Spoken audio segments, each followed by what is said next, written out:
okwakumele lungangeni eKhenani. Kunabantu okwakumele bafele ehlane ngoba kwangesibona bonke okwakumele balibone iKhenani. Kune-delay esiyibonakho empilweni zethu.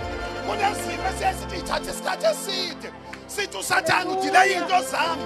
Let me tell you namhlanje, akuwona wonke ama-delay which are devil made.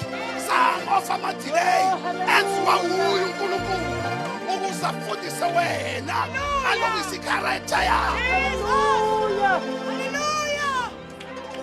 So kwakufanele kulunge i-character yabo ngoba khona abanye babezomphika lo nkulunkulu endleleni. So kwakufanele abalungise ukuthi kulo 40 years ngidile nabo ukuze isizukulwane esiphumile kungangeni noyedwa phambili. Hallelujah. So uNkulunkulu wayeyodwa ayefuna ukubafundisa yona. Wayefuna ukubafundisa ukumethemba uNkulunkulu. Sithi isiqubulo salonyaka mthemba uNkulunkulu. So babeyofundisa ukuthemba uNkulunkulu labantu. Phela abazalwane, by the way, kwaphuma amadoda awu-12 ngokwezizwe zakwa-Israyeli. Kwaphuma amadoda awu-12 kodwa wayohlola iKhenani. Kula madoda awu-12 awu-10 abuye athi bade labantu, they will destroy us. Kwabuye u-2 wathi lo 2 noma singasuka manje uJehova esihamba naye, we shall take over.